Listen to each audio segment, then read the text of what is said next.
Welcome back to the season finale of Talos of EV, ladies and gentlemen. I am your main host because our main host is not feeling well today, but he wouldn't miss it for you. He wouldn't miss it for us. That's right. So we are here to do it right and go off on a nice send-off for EV. And Drew, I hope you feel better quickly. Thank and you. we'll keep the talking with you to a minimum, God willing, and just rest.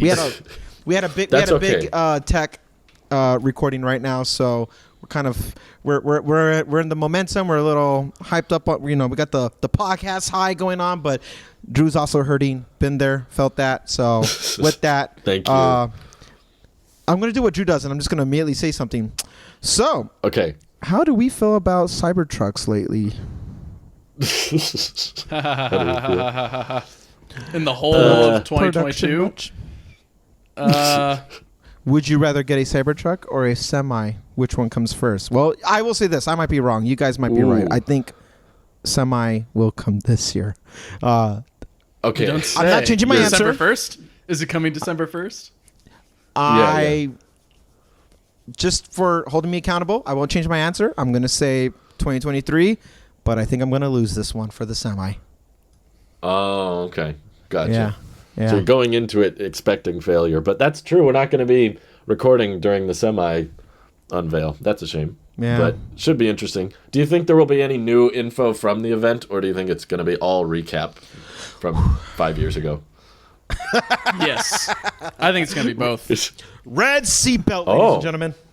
Woo! Yeah. There's Awesome. the seatbelt. It's Totally worth beautiful. it. Where can I Midnight buy? Cherry seatbelt. Wait, you're telling me I can't buy? Oh. The first Tesla to go over 500 miles on a charge, and it's the semi. Good. How appropriate. Would not have That it one any needs other it. way. Right. Yeah. I mean, unless Definitely you want needs to it. attach a tiny home to it and you live out of it, then everybody needs it. Oh, that's true. Yeah, I'm excited. I have not seen like a new product event or like delivery event from Tesla. Like the Plaid Model S doesn't really count. That's like Why refreshing. at Texas doesn't count? No, not Doesn't really. count. There's already Model Ys, and they were pretty much the same or worse. And they didn't really have a Model Y delivery event back in March of 2020. They I just wonder kinda- why. There was some kind of sickness going around. Yeah. Oh no, you're sick now, not then. Yeah. But Tell me I got chip. he got down with the sickness. Oh, You got. yeah. There's all kinds of good news to look forward to there. But what, in my opinion, is a bigger announcement that we missed because we recorded on Thursday last week. The following day, Tesla opened up the NACS Port, Yo, North American right? Charging Standard. You're I'm right. curious if any of us disagree on this, but I'm all in Wholeheartedly. favor of everybody switching to NACS. Wholeheartedly disagree. No, I don't. I don't want to share my port, or excuse me, I don't want to share my charging I stations. don't want you to share your port either. I don't want to share my charging That was stations. my thought. But Randy doesn't like opening the supercharging network, but I don't, but that doesn't mean everyone else shouldn't have the same port, though. Supercharging should be reserved for Tesla makes models, but the port itself, that everyone should cleaner, elegant, smaller, minimalist. Sign me up. It's all great. You brought up something. You brought up something, Drew, that made me really in your EV video, that it's only a standard in the EU, because CCS, you mean? yes, but there's always going to be another port. How can we mitigate? How do we make this not USB? That's the best way to say it. How do we make it not USB? Okay, we're gonna have at least two, and have them two really well made. But the North American, as we now call, the North American one, that one is the right one, mainly because Tesla's ahead of everything. Tesla is the thing. Everyone's just copying Tesla about, we got to do EVs now. Which I support. More power to you. Have at it. But then now they've opened it up. Everyone there's no reason not to. And okay, put my selfishness aside. We share the charging stations now. You have a whole network of ready and infrastructure established, ready for you. Sure, okay, new cars going forward, you're going to have to move your ports, put them in the back, which, I think that should be unified as well. Not very few gas vehicles have them in the front, Okay, you put them in the back. Unify that as well. And you already have these gas station equivalents, these charging stations throughout the whole country, definitely in North America. But, we all zoom out on the map. It's all over the world. It's already there. And it takes away the complex. What does this one have? What charge rate does this one have? Or is this one even working right now? Like the supercharging stations are all one and the same, and it's very simple. Working or out of maintenance or under construction. Like it's very clear, bright as day. This is what it is. Like everything about what Tesla has established and built already just works. So unless you agree with anything I just said, I think we're all on the same page. I'd pick and choose, but I do think at least with the North American charging standard, NACS, being introduced, I do think it's more likely that startups will adopt it. Like I don't know if Rivian would want to at this point because they're that far in, but companies like Aptera or even like maybe Canoe, or Bollinger or Fisker. Congrats, Fisker, by the way, on finally actually starting production after so many years, I guess. But anyways, those companies I think are more likely to adopt that standard versus companies like Ford. They don't really, or like legacy ones, I should say, is what I'm pointing at. They don't really have a need, and or their pompousness is going to get in the way of actually adopting a port that's far more superior size-wise and speed-wise, and also population-wise, or like how many I can't really get words right. How many there are in the world right now, I guess specifically in North America because it is the NACS. But I guess what I'm trying to say is I wouldn't be surprised if most startups move to that. There has been a few people who think that VW would switch over just because VW likes Tesla, or at least their CEO likes Tesla. But just because someone likes it, I don't think he left too. He's not CEO anymore. Even so, then, yeah. Even barring that, I don't think just the CEO being like, I like that port. I don't think that's going to give too much of a sway for a legacy company. There's a lot of things that are going to stop you along the way for a legacy company. For a company that's like a startup or operates like a startup, there's a lot more malleability. They're a lot more malleable, and they're more able to change or switch up things as they please. So, I don't know. I disagree with Randy in regards to, I think the supercharging network should be open for everyone. Just me selfishly, just because I want to get a Rivian someday, and I would like to use the supercharging network without a Tesla, even if it costs a whole subscription and whatever. My answer will change by then if I get a truck. Right. Yeah. So if it's something like that, whether I get like a Dodge EV or Dodge, I would never buy a Dodge, a Ram EV or a Ram Revolution or whatever they want to call it. That is something that I could definitely see and hope that I could charge at a supercharger. But at least like making it more of a standard port might incentivize companies like Ram to maybe put that in their truck because it's still being designed, still being thought about. But other companies like Ford and Chevy probably don't need it or don't really want to. They should probably, but anyways, that's what my internal dialogue is. Aptera, the cheapest EV, could adopt that standard now happily, and which is kind of strange, right? Like, it sounded like for many years, and I think Tesla went along with it, that like you just had to ask, hey Tesla, can we use your port? And they'd say yes. And then maybe there's like some fee. But now, kind of like what its CEO said, this is just the right thing to do. And now they're doing it, and it's more it's more adoptable. You can adopt it, and there's not going to be a fee or anything like that as far as I know. But like kind of strange. I'm pretty sure that the old method required you to be open patent. So if you used one of Tesla's patents, then your patents were open to Tesla, and you couldn't protect yourself against them. And now with the open NACS thing, it doesn't matter. I don't think they have any ownership of it. You can just use it and not worry about I didn't go to giving law up your patents school. to them. That's my excuse. That's my say? excuse for neglect is that I didn't go to law school. So okay. there. I didn't go to regular school. What? That is false. Anyways. But I think that Electrify America would be the best reason to adopt it, even if you're already in production.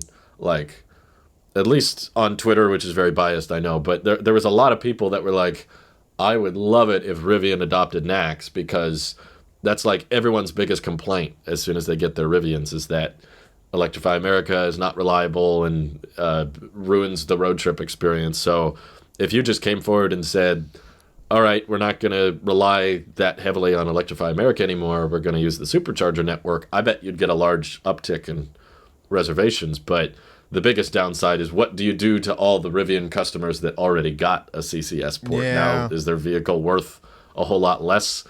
We hope Tesla makes an adapter, but they haven't confirmed they will. We're not sure if it'll work that way, but it's in the wrong place on the car too. So Yeah. I think that relatively they're pretty early in their overall ramp. So in my view, it's not too late, but like you said, I do agree that a lot of companies are probably just going to, like, we can't admit that someone else's connector is better. Like, we can't cave on that. We have to stay true to our word and honor CCS because we've already built that on several thousand vehicles. So they don't want to look like they changed their mind. What? Right. Why do people care so much about their legacy? Do what's right for your industry. I think it would look better on the company if they did adopt it than, stand their ground. I agree. I don't know a scenario where that ever works in someone's favor. I'm trying to replay, the butting of heads with ports like Lightning or USB-C or Right. I just don't see the my pride and my ego is like, dude, you all are copying Tesla now. Oh, it's fine. Like, we want you to make electric vehicles. That's a good thing. So instead of stop treating Tesla like they're the enemy and just compete. If you can offer a solution, an alternative at a cheaper price, because you're not doing like autonomous driving or Tesla, you got your own little thing that you're working with. That at least agree on how to charge the battery, the core function of any moving part of the whole product. That it shouldn't be that difficult. And if something that was outdated is like, well, okay, look, we're all early adopters. Every person who has an EV right now is an early adopter, and you have to stop acting like you're driving the same vehicle that gasoline that's been around for a century. You're pushing a century now with automobiles, and we're moving forward, but at the cost of early adaptation of things are going to change, and sometimes very drastically. I think of the first 3 years of the Model S's, and nobody's gonna jump eagerly to try to get a 2014 Model S right now, unless they really wanted that lifetime supercharging to get you your whole 100 miles or something. But things advance, things move forward, and don't. It's so obvious that what the right port is. Don't be Lightning. Don't be a Lightning cable in a world of USB-C. Just get the USB-C. It's okay. we'll forgive you. We get it. Rip the Band-Aid off. The sooner you do it, the longer you can say, we've been using this standard, this port since 2023, which was 50 years ago or something. Instead of like, yeah, we stood our ground for a century or a century. You think the Tesla for port, or I guess the NACS port, is going to be around for 50 years? Or at least supported, the further I should say. you get into the transition, the harder it is to change again. Right. Like, right now we're in single-digit millions, but once you're in the like tens of millions of EVs on the road, changing the connector is going to be like, no one would take you seriously, in my opinion. Like, sure. Everyone would be like, you're starting again, like from the ground up on another port. Now we got to retrofit or build all new charge stations. Like, yeah. I guess that's my biggest question is why didn't they open it up sooner? Like, why did this take so long? Money and pompousness on both sides, I think, is my theory. Is that Tesla thinks that they can earn a quick buck and or get people to come to their side and they can benefit in some way. Where other companies are like, why would we even? Like, this port's perfectly fine the way it is. So I think Tesla's trying to bite off more they can chew. And in a business sense, I think it makes total sense because you developed this port many, many years ago and you're still using it and it's still capable of amazing speeds. And we just got word that it can get up to speeds that a product that's being produced this year that requires a bunch of power, being the Tesla Semi, could technically run off this port if you somehow had an adapter, I'd say, but like isn't really meant for it, but like you could feasibly do it, is amazing engineering. So yeah. I don't know. I mean, that's all I can think of is just business mindset. Let's see how many people we can get into the standard for our own benefit. And then they realized maybe this isn't the right way. When we were still colonizing islands and stuff like that, you know, early bird gets the worm, first come, first serve. And in that sense, whatever people are going to adopt the language long term is, you know, based off of, you know, who got there first. And these are businesses, you know, they're in the business of making money, and they're also trying to do something good for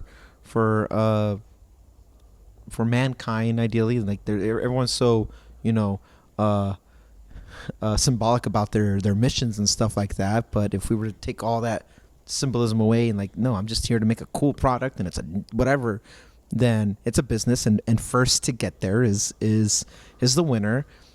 And everyone's just playing catch up with Tesla, you know, like to me, it is the Tesla port, and everything should fall in line with that. And the fact that it can do that for us, like there's so much headspace and room for growth to get you there. And maybe this might be a bit naive or small-minded of me to think this, but like you don't need that much more room to juice something so quickly. Where like if every car caught up to 500 miles, say even 600 miles, and you plug it in, okay, and it's all unified, where these charging stations are more or less located at. Now and now they can charge quicker. Like you're already at malls, restaurants, you know, gas station stops or outlet centers. There's things to kind of do, and the biggest hurdle is people realizing that it's not going to be a 2-minute pump at the gas station anymore. It's that you allot about 30 minutes or so for these charging trips, and understand that you don't need to get to 100. You just need to get to your destination or then to the next stop if you're doing a road trip. Once people change the mindset of that, like there's more than enough headspace with what Tesla has implemented to make road trips work. You can make it more efficient, charge quicker. You can make the batteries hold more, go longer. But there's a point where you get diminishing returns. Kind of like we were talking about with Aptera last week. Not many people are going to get the 1,000 miles, even though like they absolutely might need to have it, and there's a use case for such little people like that. It's most people, it might be overkill a little bit, but All EVs are compared to gas vehicles, and no gas vehicle has 1,000 miles, and you're just running. Any sedan is like, yeah, I get 1,000 miles on my sedan. People get pretty far with their diesels. My mother-in-law had a diesel Jetta, and that went like 650, 750. It went pretty far, but that was a very extreme. Diesels are meant for like road trips and stuff like that anyway. So diesels is a whole different thing. But all EVs are compared to gas vehicles, and all EVs are being compared to Tesla. And I think Tesla has that right fit. One size fits most. There's extreme cases on both sides of that spectrum there, but everything that they've done is right. So new companies to come forward. Going forward, something a company we haven't heard of yet, when they want to throw their hat in the ring, they'll take the port, do what the best they can do with it, and then old legacy people, whether it's Ford or GMC or Rivian or Lucid or if Lucid's still around, and all these guys, just rip the Band-Aid off. Just get there. Just get there, and in exchange, I will share my charging station with you guys. That's very honorable. You're welcome. Yeah, I definitely think money is probably the main factor, because like lots of people were pointing out that the infrastructure bill about providing funding and tax breaks to companies that build charging networks, the bill says that the charging network has to charge more than one brand, which basically disqualifies the supercharging network and pretty much only applies to CCS or J1772 networks. So Tesla is probably thinking, well, if we open up the connector and at least one other person uses it, then we'll get a lot more funding. Aptera was the key the whole time. Yes. I owe a lot of credit to them, I think. They probably influenced that decision with their petition. Yeah. Or at least they were the perfect scapegoat for Tesla to open up the charge network, quote unquote, with opening up the patent and everything. Man, can't stop talking about Aptera. Such a cool company. But do you think anyone will... let me phrase it differently. What do you think the likelihood is that we actually get everybody to switch to NACS? Is it like 1%, 2%? Like, is there a world where you see that actually becoming the standard and all EVs have it one day? I think it's a 30% chance, at least as of November 2022. That's my prediction. 30% chance that we get everyone onto the NACS port. But that's pretty good. I mean, it's not likely, but it's better than nothing, I guess. What about you, Randy? What's your guess, Randy? Greater than 50%. Really? Yeah. Very optimistic. So you think it's likely? Interesting. I do. Because I think there'll be government regulations involved. But you think the government would side with NACS, not CCS? Uh-huh. Yeah. Oh, interesting. Yeah. I'd be surprised, to be honest. Right now, the elephant in the room is Elon Musk and how he just butts head with people and stuff like that. But it's so much bigger than him, and it's and government is bigger than just POTUS or the administration. It's all these entities all at once. You got agencies of all kind there, and there's representatives on both sides that meet, talk. What can we do to so-and-so, advance this going forward and stuff like that?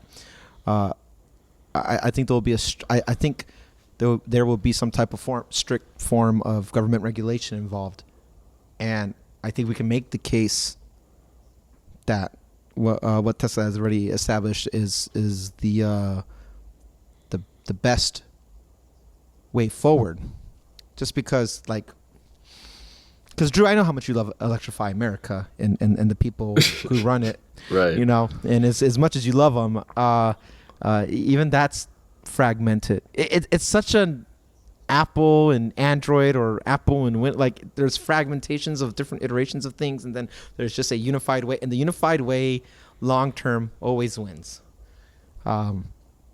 Which is why we got one form of outlets. At least, depending on where you are in the world, you get one outlet and it all works the same. Mm-hmm. Light bulbs, like all that stuff is gas pumps. All that stuff is agreed upon. This would have to be as seamless as that, as easy as that. Because if you make it harder, how can you justify the transition to EVs in such a way that puts confidence in people who are on the edge? And some people will never transition over, and that's something I understand and accept. They're like, I just don't want to do it. Same way I think that's why we still got manual transmissions. Like some people are like, no, I need to drive a stick shift.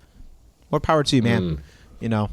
Some things will just be around, but automatic is the most common way of transmission, and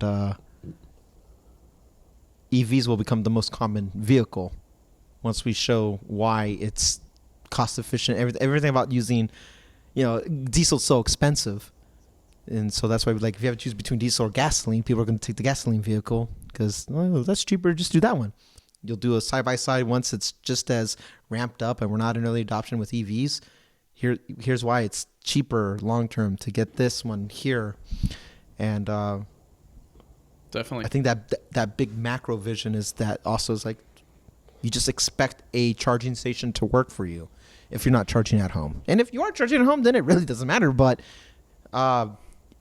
heading out, like you need to have that confidence that like I can get to a charging station the way I can get to a gas station every other block.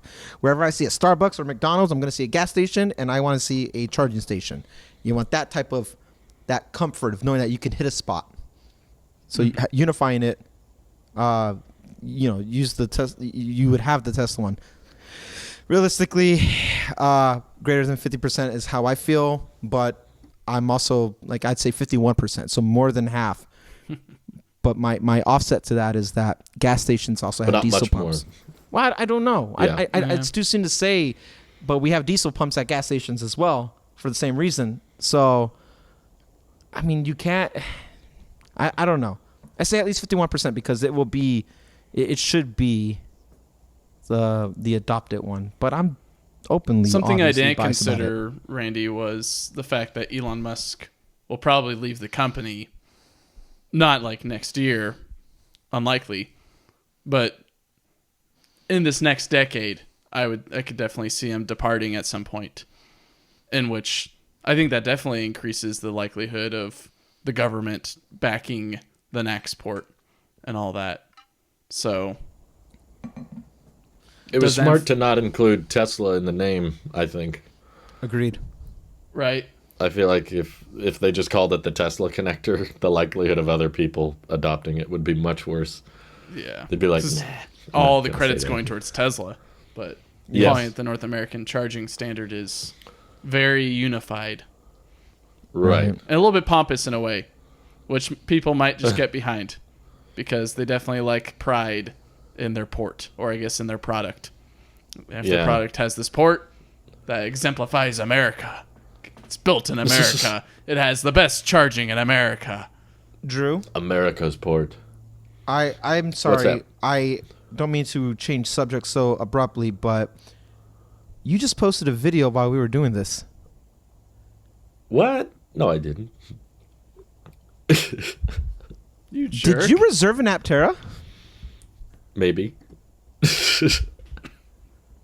Surprise. You jerk. Well, I had to surprise you a second time for the finale. I'm going to surprise you with my kid. I'll be like, it's a girl. We were all wrong. It's a girl. All right. Surprise. Well, now we have to talk about this. What? No wonder you strayed me off the path when I talked about Aptera. Okay. Let me guess. Hold on. Wait. No. What's going on? Let's guess. Don't watch it. I'm going to guess what he got.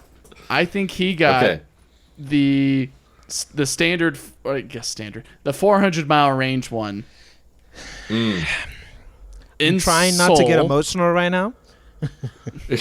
Again, the 400-mile range Soul with white interior probably. And that's a good choice. Probably just the single motor. Yeah. That's my There is guess. no single motor variant. Okay, but well then whatever the base motor is instead of the all-wheel drive one. Close, pretty close. Okay, Randy? Well, first I have to ask, did you reserve? Yeah, I don't clickbait. You know that. That's what the title said. I just... This is lifetime react. I'm trying not to do what I did when I saw you in your Tesla. I'm trying to... See, this is why I had to come on the show today, despite feeling really sick. It's like, I'm not going to get another chance to do this. Nick missed this. Oh, my God. Yeah. He did, which is a shame because I really think Nick would be happy with an Aptera personally. Oh, I mean, my God. With the range he wants a car that goes far. The 600-mile range, I think, accomplishes a lot of his use cases. And it doesn't cost much. Anyways, Randy, guess before he spills the beans, because I really want him to spill the beans. Oh my goodness! I'm on the spot. I need to configure. I don't know. I wasn't expecting this. I need to configure. I guess I'll delay time then. Okay. I have been my God. thinking about altering. I don't know if you can alter your pre-order and all that. You can. But the more that I think about this car, the more it makes more and more sense. Jesus. And which makes, I mean, of course, you keep on drinking the Kool-Aid and all that. That's why I love it. But yeah, I know that they're a startup, and I know that they have funding issues, but without spoiling anything... I forgot the solar. All panels. You're also getting all the panels. Anyways. Yes, you got that part right. But don't spill the beans yet. The point is, if we can't get an Aptera, like if they go under or if they don't make it, then I'm not interested in another EV. Like, this is the only other EV that I'm actually Put genuinely... your money where your mouth is. I mean, a refundable $70, it's not that big a commitment. But... No, but still. People been asking if I was going to get one for a while, so I figured I might as well do like a formal... Okay, it happened. Here it is. I can't believe it, dude. But I can't believe it. That took a while. I'm Guess, trying Randy. so hard. You've got the configurator in front of you. Okay. I'm almost done. I am gonna... I love your reactions. It's making me feel better. I'm trying to really be restrained. How would we be anything but excited? No, I know you were going to He's be excited about but our... I'm excited that I was a little bit worried after I posted it that neither of you would know about it until after we finished recording. No. Thank you, Randy, for not paying attention to the wonderful conversation that we're having. Something felt off when... behind the curtain here for a little bit. Something felt off when I just drew... And you were making note of... something felt like Drew's mannerism was shifting. I don't know what it was. I called intuition, called a gut, and I was like, something feels. Hang on one second. All right, I guess if you guys watch the tech podcast, you can probably pinpoint that exact moment. I see there's a notification. I'm like, Drew doesn't post a video while we're recording. That's not Drew. So I was like, unless somebody else posted something, Drew does not do that while we're recording. So I was like, what's that? Morbid curiosity? I don't know. Let me go take a look. And sure enough, I'm shooketh. I was... And it was funny because Mike was like, we talk so much about Aptera. There's so much to talk about. And I was like, All right. Here's what I think. He's just watching the video now. No. No. Luna Silver. Ooh. Luna's cool. You thinking Luna? I was between Luna or going black with the New York black. No, I was thinking Luna. I feel like Drew's Luna or Soul. Anyways, I'll let you get on your prediction. Okay. Sorry. There's that 250 miles. So 25.9, and the added solar hood because you need to have. The beauty of this vehicle is the solar powered everything. I almost considered all panels, but then I was like, if Drew was to commit to this, he's not an all out guy. He's more realistic. He'll save money where he is, and you're not one to do long road trips. So solar hood, 250 mile, Luna Silver. Interior is the... Oh, you did not get the all-wheel drive system. You only got the front wheel drive. And the interior is Coast because blue. You like the blue, huh? Okay, is it time? Can I reveal now? Reveal it. Even all though the people, listeners probably everyone already knows. But it's just watching me and Randy be right or wrong. So this is lifetime. Mike could be right. What? But technically is wrong because I ordered. Well, you got a lot of it right. I ordered Soul with full solar, all the panels. Sorry, Randy. Only front wheel drive. Yep. And I got the Codex interior, which is basically the lighter one. The light shades. The tannish one, which with we don't know if they're making or not. But I reserved the 1,000 mile range. Oh my God! No, I would have never guessed that. There's an explanation as to why that I dive into in the video. But the reason I say Mike could be right about the range is Aptera has a referral program where, depending on how many people reserve an Aptera through your referral code, every referral counts as $1,000 off the price of the Aptera, assuming that person takes delivery of the Aptera before you do. So you can't, if you have a bunch of Aptera points but you take delivery first, then you don't get those points. They don't count. So several reasons we went for the 1,000 mile range. You can talk. Do you have thoughts? Or I feel like I'm just rambling. I'm more surprised. Keep on going. Why? Why the 1,000? So, for one, they've said they're going to make the 1,000 mile range last. That is, it's going along with the 250 as well, right? I think they're doing 250 after the 400. So they're starting with the 400. What's that? When's 600 then? 600 is after 250. Okay. So the order is 400, 250, 600, 1,000.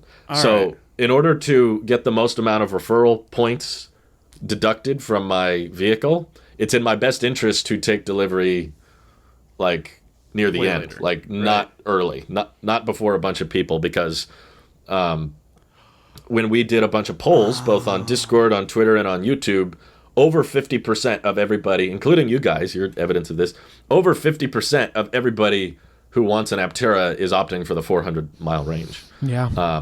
Which makes sense. That's the most practical one. That's the most cost effective. And if they scrap the referral program, which is totally possible, or if they, if I don't get as many points as I thought, like a very massive number of people cancel that use my code, and they can't cover that much of the total vehicle price, then I would be comfortable downgrading to the 400 or 250. But I get the impression that I should have enough points to cover the 1,000 mile range. Wow. That's amazing. It definitely fits you and Louise's lifestyle right now. Well, yeah, and we also take road trips to my parents' place out of state at least once a year, sometimes more. And we think it would be super fun to try to do that drive without stopping. Just like do either a live stream or put the Aptera 1,000 mile range to the test. I don't think it'll actually hit 1,000, but just to see how far an EV can go, like being able to say this is the longest range EV on the market. But yes, it's totally true that the referral program impacts the trim I want. If they scrap the referral program, we'd probably go with the lower range options. But as of right now, they have not backed out on it. And in recent interviews, they have mentioned that, kind of similar to Rivian, as they enter mass production, they'll probably raise prices based on what it costs to build. So my motivation was kind of like, let's see if, similar to Rivian, they let you lock in your price if you have an existing order. In that way, all new orders have to pay the higher price, but it increases the likelihood that people will go through with their order because they know they have an appreciating asset already just by holding on to their reservation. So There's so many different routes you could take up to your parents, and you could still make it with that car. Yeah, technically, if they hit their efficiency claims, which I'm not sure they'll hit it exactly right, but I'm pretty sure even if it was a little off, it would still be very impressive to be able to go 700 miles without stopping. Wow. Like that's insane to me. And we wanted something that kind of complemented the Model 3. Like, okay, the Model 3 has the extra seats. We can take, 3 or 4 or 5 people in a car. Aptera is just going to be a 2-seater, but as the road trip machine for the two of us, that's going to be like amazing trip time. Like we could drive to San Diego without stopping and maybe back technically, depending on how well the solar generates. So there's all kinds of use cases, I think, that open up. And also, I'm incredibly grateful and surprised that so many people used my code.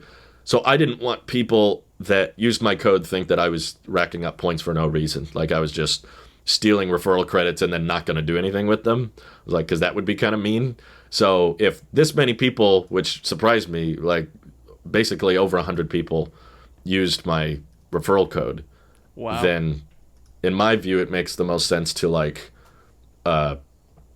get the best possible Aptera essentially you could and test that in the real world so that people who are curious about referrals, if you were to get no more, what would the price be for real? Oh, if they got rid of the referral program, how much is the one I reserved? If no more people was using the referral code, now just based off of the people who've used your referrals, what's the true number of what you'd be paying? Well, are you counting like assume we all referrals go through? Yes. Okay. Basically, I would have to pay income tax on it, but that's it. Yeah, because the vehicle I reserved without referrals costs about $47,000, almost the exact same price as my Model 3. But I have about 115 Aptera points. Damn. Each point converts to 1,000 off. So I don't expect all of those points to go through. I assume that a large chunk of those will go through, but I also want to specify that even if there wasn't a referral program, this would be the vehicle we want to get. Like, this is the closest thing we have to like the efficiency, lower cost of ownership, and I've always wanted solar on EVs. I love the design, I love the interior. So it's not just the referral program as to why I'm getting this. Even if they scrapped it, I would be buying one, but we don't know you would how many downsize points to are the going to go 400 through. though, for sure. Yeah. Why not 600? Now, what if they start in the coming years offset the price though? There's price increases, and you're not. Yeah, that price increases could affect which one we get because this is still so far out. Like Aptera is still like at least a year away from production, so the trim we get would be dependent, I guess, on how the channels are doing. Or we could go with the super cheap one if money was tight, but if money was okay, we'd maybe go with the 400 or something. But like, I just wanted to have my public support of the company and say, like, this is what I want in a second EV, and if I don't get that, I'm not getting another EV. Like, I'm happy with the Model 3. It's okay if the Aptera doesn't happen. If the company goes bankrupt or they never make it to market, we'll be fine. We can live with the Model 3, but if there was a secondary EV, that would be it. That's the one we want. So, and I'm very grateful for all the people that decided to use the referral code. When they first went public with like the new design and you can reserve one now, I saw the referral page and it was like, if you get 26 points, you could get a free Aptera. And I was like, whoa, that's amazing. Like, that would be so cool. So my hope was that like, maybe we can get 10, maybe we can get 12, and that would kind of cut the price down. But way more people used it than I thought. And it's also like, if you take delivery of a $47,000 vehicle that you won through referrals, then you have to add that to your taxable income. So it's not really free. It's going to be like 25% of whatever the Aptera is worth we're going to have to pay in taxes. But I'm paying the government instead of Aptera. But my interpretation of it was they just accepted publicity as a form of payment. You know, they were like, instead of cash, you can do videos on us and say what you like about us, and we'll reward you for that, which was very easy for me because I thought it was a great idea from the beginning. But wow, yeah, that definitely helps with the affordability. Drew, but even without referrals, it's very affordable. First of all, lifetime. Okay, this is old, so everyone else watching or listening, this is not news to, but this is brand new to us. Let me be the first outside of immediate circle to say congratulations. I'm happy. Thank you. I'm happy this is happening. I appreciate that. I'm so excited.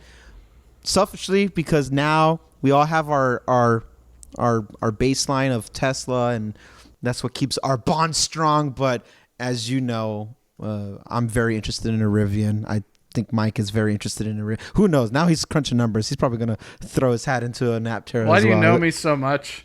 Because I just know you, dude. Because you're me, and I would do the same thing if I didn't have a kid coming. I have to ask. I'm gonna have to, Brittany, can we just postpone this pregnancy a little longer? Yeah. Just keep it in the oven a little bit longer. Yeah. No, and I'm happy for you guys. Like I love the excitement you guys have towards Rivian and how I like that we're gonna branch out. Like we're gonna we still have our fundamental Tesla, like tried and true, and I like that. It's right. Like, now we're kind of curious of the horizon that fits our individual lifestyles on what's gonna happen. Yeah. And it's really cool that you're getting an Aptera, because like I couldn't right now. Maybe if I was back in San Diego, that'd be different. On principle, well, no one really can until they're in production. But well, I know, but you know what I mean. Like I wouldn't put my money where my mouth is right now, because I know it's a wasted effort as of right now. Everything I would want goes towards a truck. I get that. I mean, look, Brittany has said to you guys, and then also on the shows in the past, that like she's holding out for the Cybertruck to see what comes of that first. So that's her car. That. She wants the Cybertruck, but at the end of the day, we want a truck. So unfortunately, Aptera would have to be the third vehicle, and by then I would wait, let them flesh it out. I will be the invert of you. You get the first gen of something, and I will wait and then get a later version of it. But dude, this is so cool, man. I probably I'm so happy. won't get like a. Thank you. I probably won't get an early Aptera because I'm opting for the longest range one they make, which they could scrap earlier than Randy entirely. It will be earlier Maybe. Than me. Yeah. It could be 2025, 2026 before this one's ready, depending on how the ramp goes. But that's kind of intentional with the referral program. Is like we don't want to just rack up a bunch of points that go to nothing. So it's like might as well use as many as possible. But I'm so excited. Yeah, I think it'll be fun to do. Can't hide it. Yeah, I'm shocked. I'm genuinely like I lost. Like I was like what when with the Model 3 surprise, and this one I kind of want to scream the same way, but like it's different because like this is like you were saying, like this is not very tomorrow. long term. Yeah, this is not tomorrow. Yeah, this is. But the this thought might not that even like be next year. That could the be fact the year that after. you're committing to the future that you believe in, putting your money where your mouth is, even if say they don't make it some ever market or whatever. But the fact that it's like I want this to be a thing so much that I'm going to, place my no different than a Cybertruck reservation. Like I just put my place in line. Sure, we'll talk. Yeah, because I believe in it that much, and I believe in this feature so much. And Aptera is the most distinctive, unique vehicle out of any of them. It's like nothing you've never seen before. And they're San Diego, baby. That. Like, woo! It's so cool. I'm so jazzed I love how about different this. it is and how unique it is. I and still have solar. concerns. Yeah, right. I still am a little concerned with the width or how it handles because, I've never driven one. I've never even seen one in person. But from what others have said, I've definitely, in the last few months, gotten a lot more invested in Aptera Owners Club and talked to a lot of the engineers in there, and they seem to have pretty promising things to say about the product as a whole, less promising things to say about like the company, but I'm kind of hoping that if they see more and more people, this is what we want, this is what I want in my future EV, then that would encourage investors or encourage people like a public display of endorsement, Yeah. Like you said, getting paid in publicity or something like that. Right. Like you're no one person moves the industry forward like that when it comes to endorsements or whatever, but collectively it adds up, and it's just sure. If this was a candidate, this is the candidate I back, then that's cool. What's up, Mike? I'm reading your face, but I want to let you say it. He can many faces. He can make it all the way to Moab with this thing. This is insane. Moab, Utah. I assume that the range will be worse. But I'm sure. Still, yes. I guess I'll be the second personally, outside the video or in this little bubble that we have as the podcast, to congratulate you as well, Drew. Thank you, Mike. Thank you. Jeez. I still remember you. I think you introduced it to me. You're like, this company's cool. And I'm looking at him like, I just got a pre-order for it. You're like, what? Yeah. You were so quick to reserve. I'm like, this thing's cool. Like, sure. I mean, whether it makes it or not, it's $100 that I can take back anytime. Sure. But the fact that you're making it a reality makes me a tad jealous, but also very excited for you. Thank you. It is a really cool vehicle. And now you have to give me the rides in it, so then maybe I can think about getting it. Yeah. Right? Right. We could make it to your place, no stop, and back, I think. And then there, and then back again, probably. Yeah. I love the concept of just like, it's not necessarily that you go 1,000 miles between stopping, but you just don't think about it. Like, you don't plan, where is the next charging stop? It's you just go. Yeah. And the sun takes care of the rest. The only thing you have to remember is don't park in the shade. Right. Yeah, that's a good point. And you're going to have the whole supercharging network behind you. True. It's got NACS, so that's another reason I'm so excited. Support Aptera. I'm so excited. Like, we are a NACS household. Right. That's all we allow. I don't know. You know what? Okay, I know what I'm feeling. I know how to articulate this. I know how you guys are, Drew. Like, I know the amount of in-depth research and discussions you have before pulling the trigger on anything. Like, just even for a refundable reservation, I know conversations had to been had for hours about it, to just bounce back and forth and look at everything and have a bigger discussion about, like, what purpose does, when you bring something into your house, what value does it bring? And knowing that you're not the spontaneous guy anymore who just buys first, asks questions later, knowing that it passed both of your guys' filters to be like, yep, excites me for you guys, because it's like that speaks volume to that vision about that particular company, the greater EV space as a whole, but that particular company. And more than anything, I hope this comes to fruition. I hope the other ones ship before and everything works out.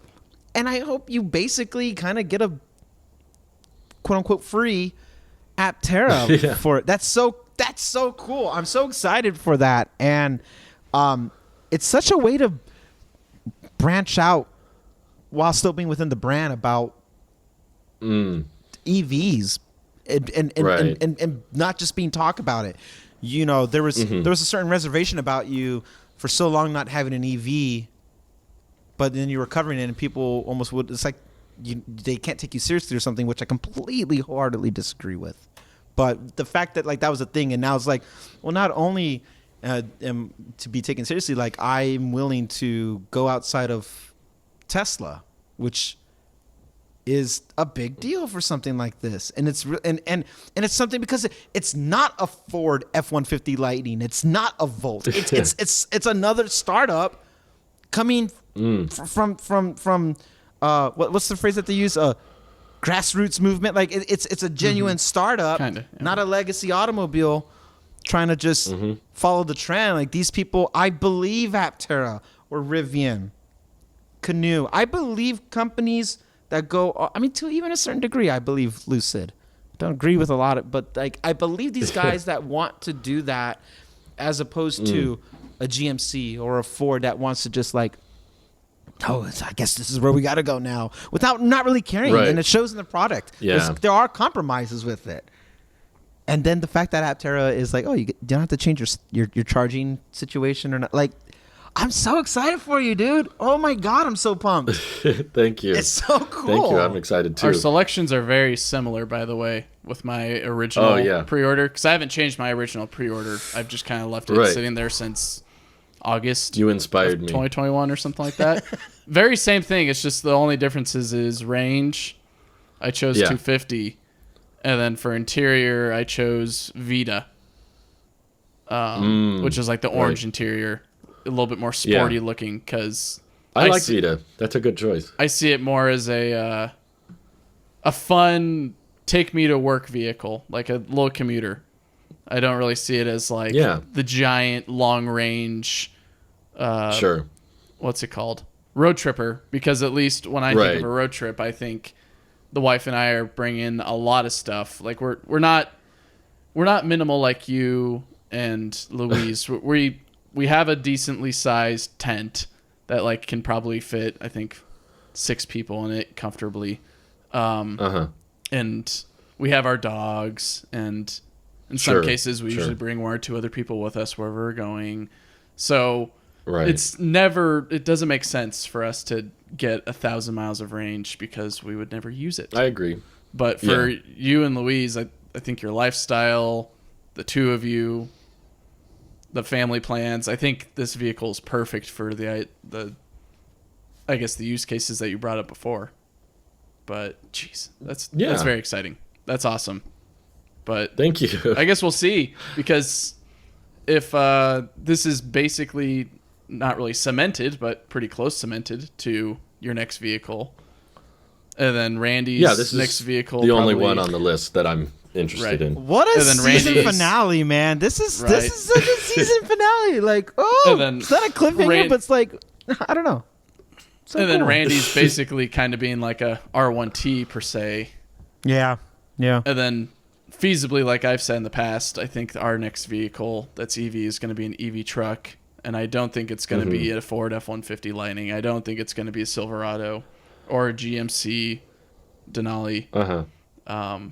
It's probably going to be, if Ram kicks it out of the park with a 500-mile range or more. Right, sure. EV truck. That'll probably be the next one. So it makes me excited, kind of like what Randy said before. We're all going our different branching ways.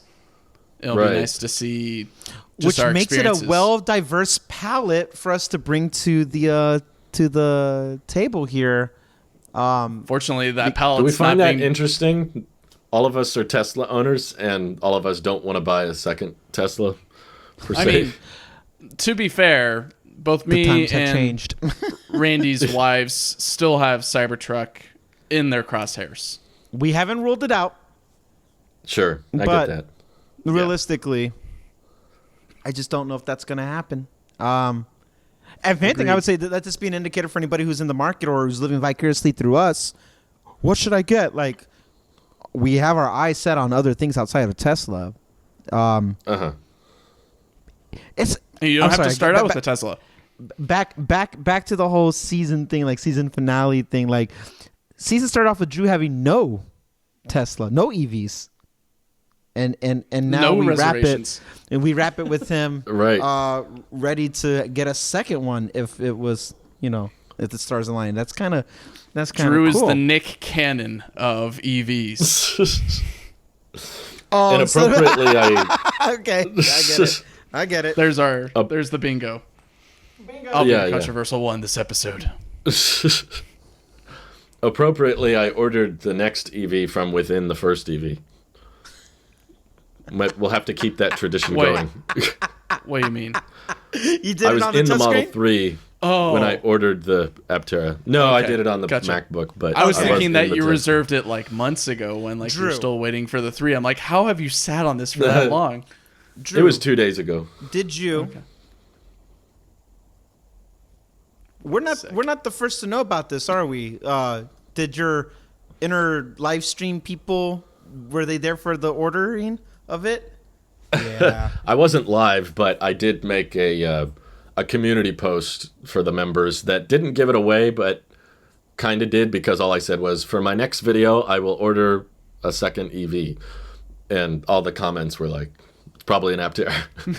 So I didn't explicitly say it was an Aptera, but they kind of figured it out. Plus, my wife and I have been talking about reserving one for years. We just decided that it was intentionally, we didn't want to be in the front of the line. Like, we didn't want to be early in the reservation log. Yeah. So we were like, let's just give it some time and let's see how many points we rack up. And this felt like, okay, we're nearing production. So as they're finishing up the Delta model and figuring out what the production intent design is going to be, let's get our order in so that if by chance, it might not work this way, but if by chance they honor the pricing on existing reservations, it's no harm to reserve now. So we figured, okay, we're in the back of the line enough. So yeah, it's been talked about for a while, but I was finally like, as we were getting near the end of the year, like, hon, I think now's the time. She's like, all right, go for it. Because she wants the black one, to be fair. She likes the black Aptera. Oh. But I said, I think that the Soul would probably be better because it won't get as hot. You know, this is a vehicle that you're going to park in the sun intentionally most of the time. 2 white cars.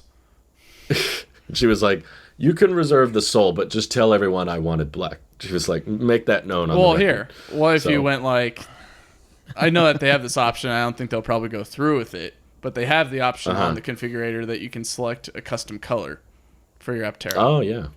So you could go for like a domino, or just a domino. You can get it black and then get it wrapped, so it's like black and white, or just get a custom color that's like gray, but not the Luna gray. It's like a different gray. I'd like to see like a product red Aptera. That'd be kind of neat. Ooh, or a signature red. That would be cool. Or a crimson red. Oh, Quicksilver. Right. Wait. Quicksilver Aptera. That's basically Luna, I guess. It's pretty close. But sorry, I derailed the whole show. How dare you? No, this is cool. Jerk. This is really cool. I hope I'm wrong about Aptera. Good. Yeah, me too. Yeah. I want them to succeed, and even if they don't, I'm not going to regret supporting them along the way, even if it doesn't happen. They're a cool company. I want to be on the record saying, this is what I want out of an EV. That's it. Yeah. But in other news, did you see the Lucid Gravity event?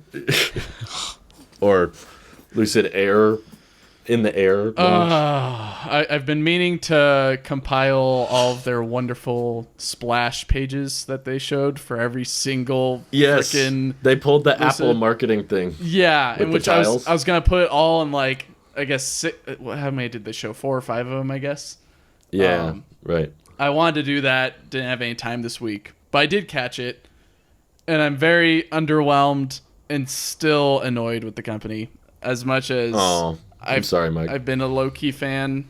The TV show's great. But it's kind of disheartening. It's also interesting, like you said on Twitter and then also in your video, it's very much just like them reiterating the same stuff, and that's what we expected from the event. Them just talking about the Lucid Air for the 500th time, for how many miles it can drive. And even still, it's just like the same stuff. I'm excited about the Pure finally coming out, and it's going to come out this year apparently, which is pretty cool. Or it's going to start. But production. only the all-wheel drive.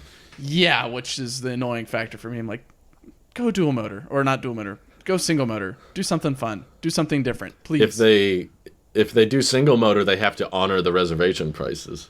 Whereas if they do dual motor, you have to change your configuration, and then they can charge you that huge premium. Anyways, I guess it's kind of clever.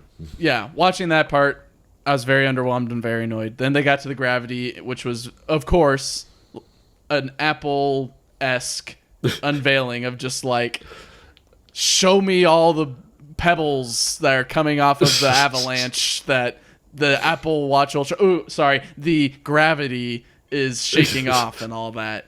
And then not even giving some of us the like highest budget marketing I've seen from a EV startup. Yeah, but not even showing us like a clear image of the Gravity, in which we've already seen a clear image of the prototype of it. Might as well show us like what you guys are thinking of right now, but instead they're like, no. But then like you get like glimpses of like the back tail light being a bit different, not just the light, but I guess the back in general. It's no longer like an R1S like stub nose, because it's not a nose, it's a butt. Anyways, stubbed rear. It's now got like a weird ducktail to it, which is strange. I wonder how that works arrow wise. That's the most perturbing thing to me. But then also them copying the Model X with the 5 to 7 seater, with the captain's chair for the 6-seater edition, is very like, of course they would do that. Come on. But it looks comfortable. I would like more. I would like more information on it rather than here's another sneak peek of it and it's got 5 to 7 seats. Yeah, that's true. And it's like, give me like some specs. But 2 sneak peek events in a row. I was more disappointed than anything else. Randy, did you catch it? I did not catch it. You didn't miss anything. No, I was about to say I don't feel like I needed to catch it. I kept up on Twitter and watched. I think it was fascinating to watch as a Apple enthusiast, personally. I will say this. Like, the event felt very Apple-esque. I was about to say, your parallels about like Apple should buy Lucid. It's very like, hey, can I copy your homework? Sure, just don't make it look obvious. Exactly. That's just what that felt the tiles and everything. Yeah. And they're like walking as they're announcing things. But like Mike said, it's just they have a their little own bit Southern worse. boy. Good afternoon. They did kind of. They had their own like Johnny Ive like person. Yeah, it's Peter Rawlinson is their Johnny Ive, but then they had another guy explain the specs. Anyways, it was fun to watch just as a production to me, because he's like walking towards the camera, but you can tell he's looking down to make sure he doesn't walk too fast.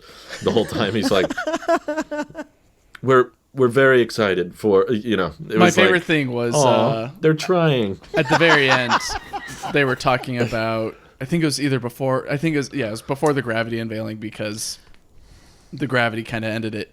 The engineer with Peter was like explaining things, and Peter would be like,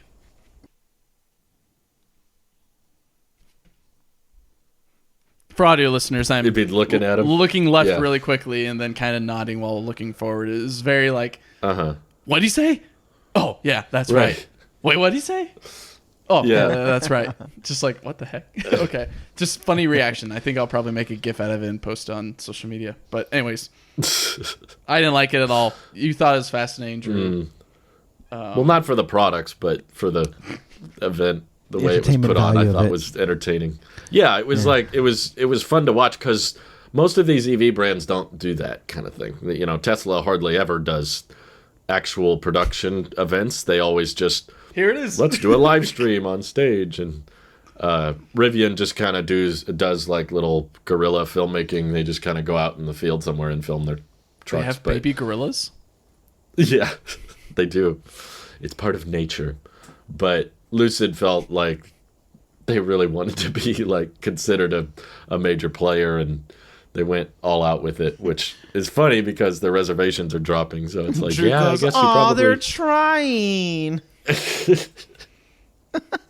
I would say it was like better produced than a Samsung event. Yes, I've watched a few of those. Or a Google event. Is the bar that low? Sadly. Yeah. If Apple was an A in production value, Samsung and Google would be like a D minus, and Lucid, in my opinion, would be like a C plus.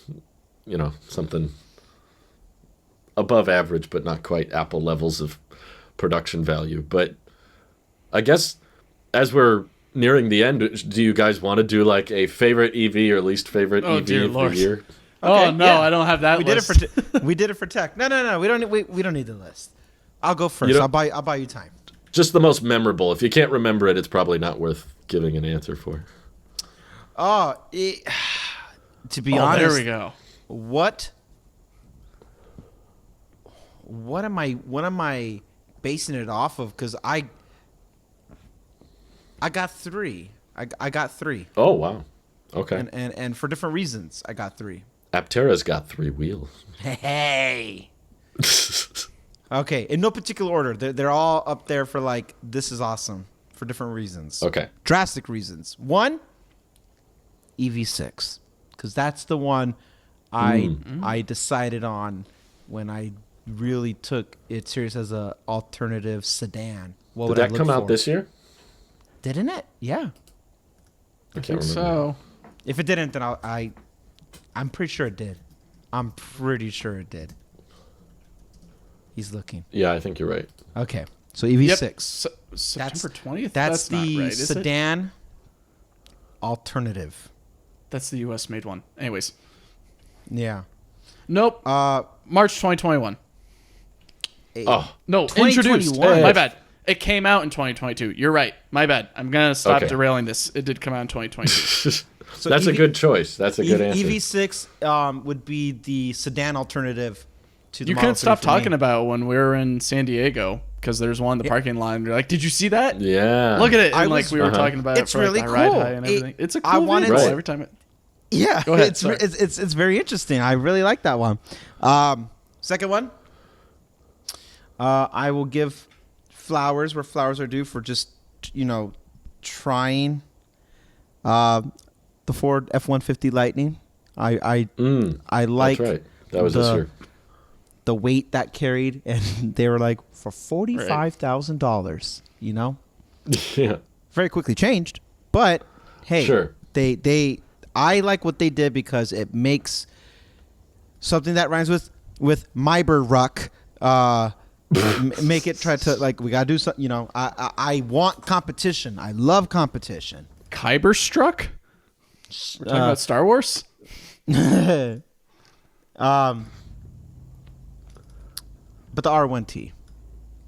The R1T is my fan favorite. Oh, there's your list, Mike. I see it. Yeah, I couldn't really find a list that was complete on the internet, and I realized, oh wait, Drew and I did a You have whole one.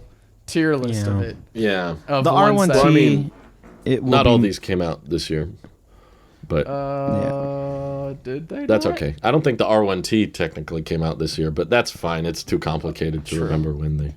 Well, that's the one this year. If I'm highlighting one, the R1T maybe. Yeah. Like that is the most realistic. Like, I don't put the promise behind it the way I did with the Model 3, Drew, when I saw you, and I was like, I'm gonna have one in a year.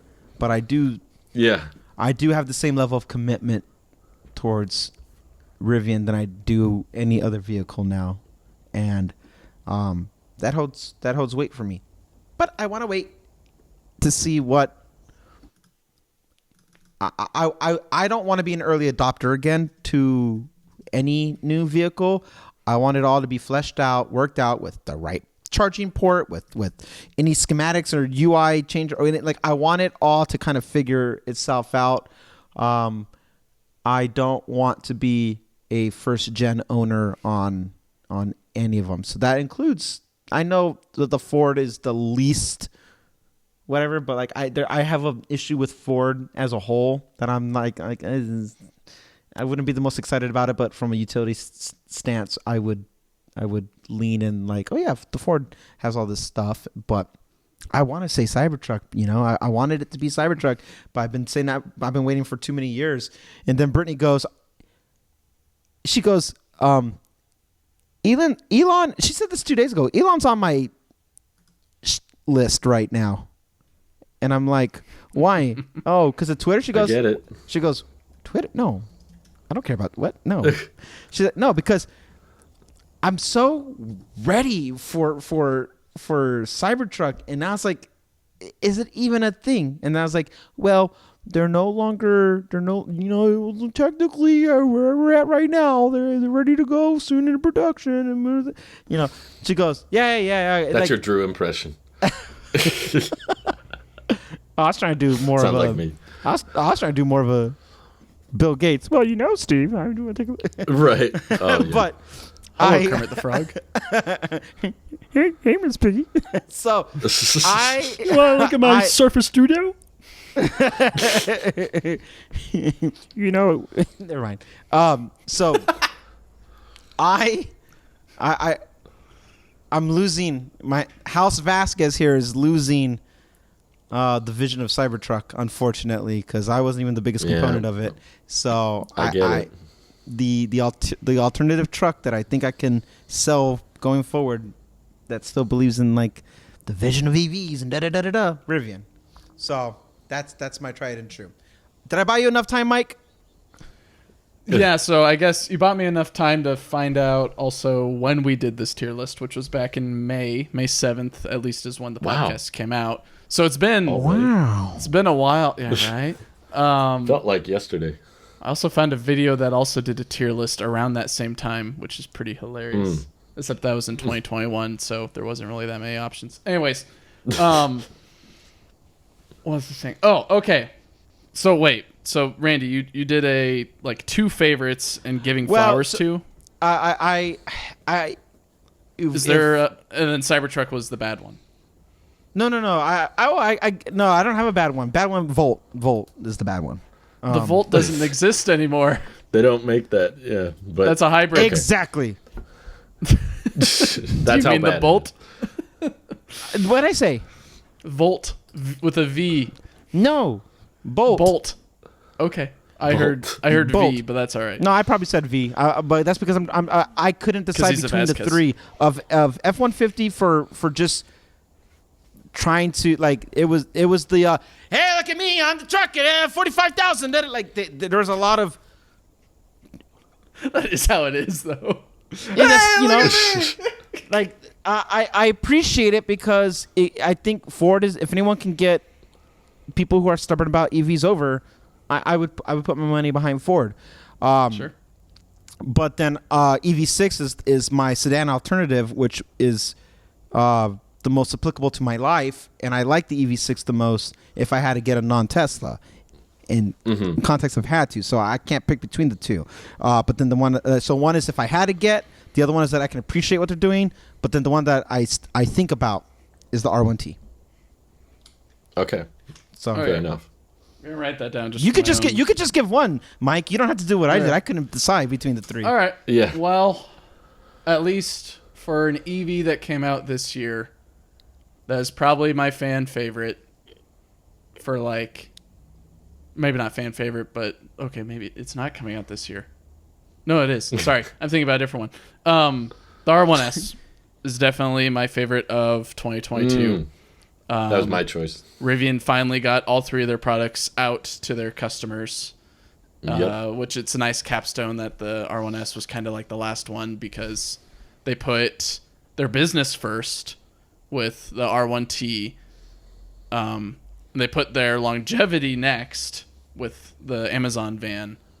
And they saved, in kind of my opinion, even though that I'm a very big fan of the R1T, the best for last being the R1S because it's going to be probably their moneymaker for a while.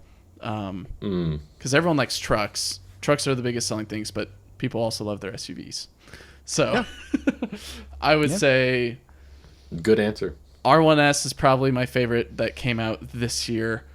The one, I guess, is... Maybe I'll make my own thing of like what one I'm looking forward to is the one that I talked about in the last podcast, the Volvo EX90. Of course, not their SUV, but like big SUV, not crossover SUV. Mainly because I love that Volvo's embracing EVs and they're embracing it with the safety mindset. Also, one other thing I wanted to mention, I guess, kind of my blended one last thing for the podcast is that vehicle does vehicle to vehicle or vehicle to grid charging. And also has, because they're a whole safety encompassing company, it actively tries to find people in the car to make sure that you're not leaving someone behind when it's super cold or super hot. Nothing creepy and all that, just pressure sensors on the seats and all that. But it's a pretty delicate pressure sensor, so that way they can tell whether it's a child, adult, dog, anything like that. Stuff like that. pretty cool. Is that coming out this year? It's coming out in 2024. It's going to be a while. They're going to be working on it for all of 23. Okay. No, sorry. It's a 2024 model. I think it's coming out at the end of 2023.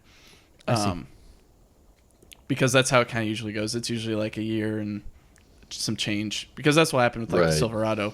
They're like, here it is. It's coming out kind of this time next year. Right. So, yeah. So the R1S, favorite EV that came out this year. EX90, favorite EV coming out in the future. And the one for dogging on it, I would. I think this one probably. Mine. It probably will be the BZ4X. The BZ4X is. He took it. Yeah, he got it's me. the dumbest vehicle ever. Toyota. You may make a really compelling Prius that came out or that you announced recently, but you really need to embrace EVs, and you really need to work on your game of reliability, which is kind of weird to say for Toyota, but the reliability of your EVs, and get that down. Try to figure that out, because I want to like you. I want to see you in the EV space because my in-laws like you, and well, I don't want to wish anyone failure, but man, does the BZ4X make me wish that someone forced you to make EVs better. Otherwise, I think those are probably I can't really think of anything else. I guess a special mention to Porsche is due from my end, because I see so many of them in the Bay, so they're really catching on. Both the Taycan Turbo, like regular, and then also the touring one. Totally forget what it's called. People are loving those, and then they announced recently that they're trying to finish up their SUV, which I think is the Cayman EV, and then they're going to electrify the Boxster, which is hopefully going to be a semi-affordable sports car that's an EV, which I think we need more of those to entice more people into the EV space. And I agree. Have a little bit more fun with EVs, even though that EVs are very fun. See what Porsche can do when they just let it loose. In which they did, I guess. It's not like we're getting a Roadster anytime soon, so, you know. Right. No, yeah, notice how none of definitely mine were not. Teslas. Anyways. Right. Yeah, those are probably mine. What about you, Drew? What's your weird Mine amalgamation might of the be list? a little unfair, but favorite EV goes to the Tesla Semi, which hopefully will come out this year within a couple weeks. But if it doesn't, I'll have to change my answer. But for now, 500-mile range, super efficient for its size, going to change the trucking space.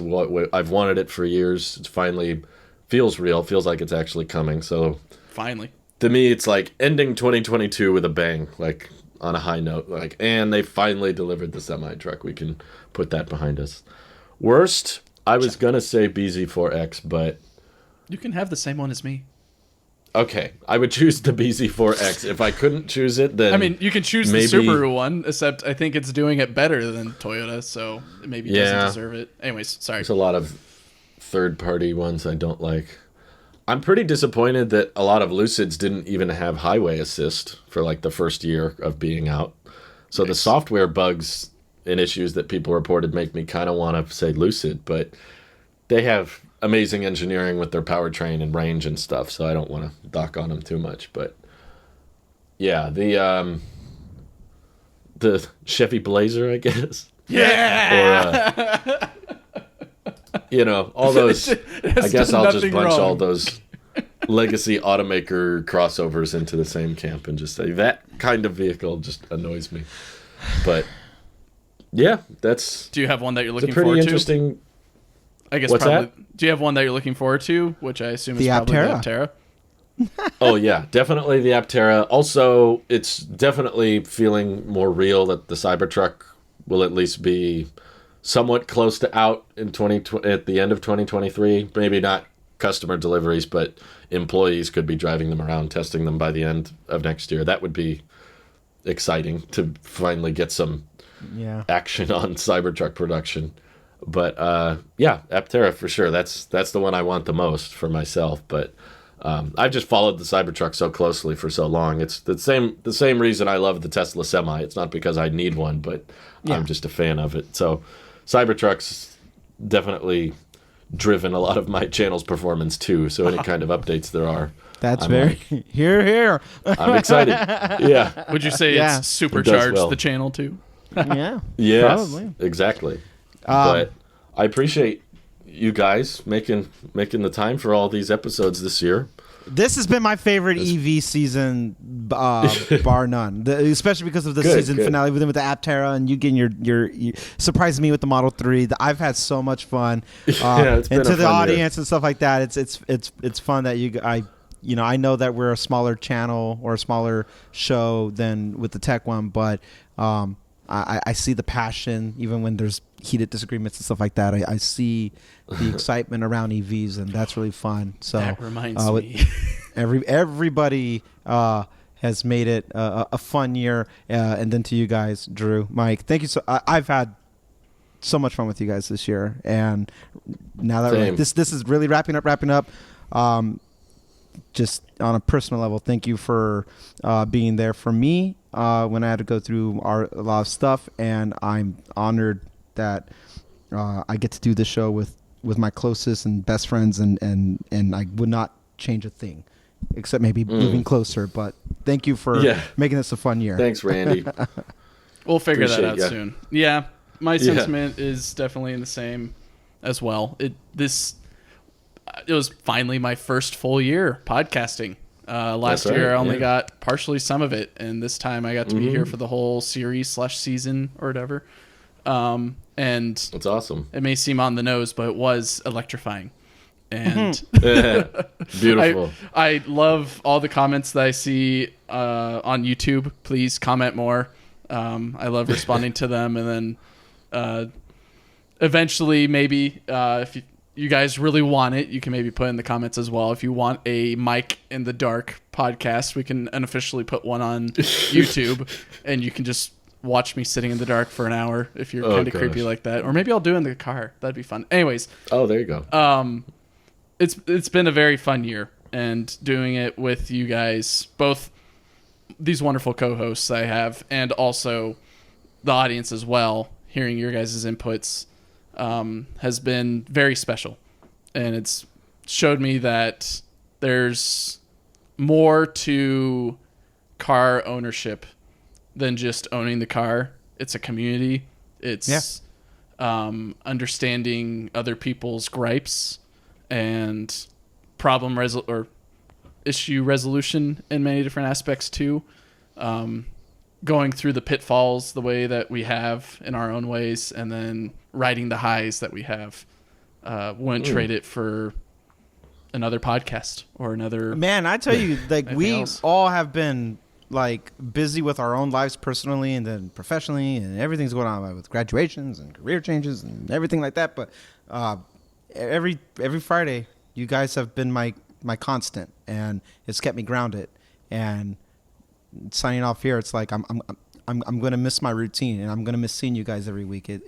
You're my connection to the outside world, and we get to share it with online stuff like that. But I'm going to miss this.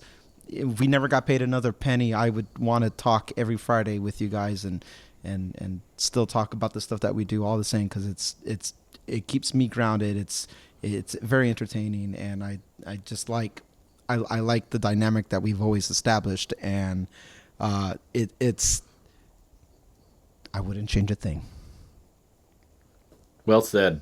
Thank both of you guys for being here, and can't wait for next year. Stay tuned, and we'll see you all in 2023 with more EVs. Bye-bye. The ID Buzz still sucks.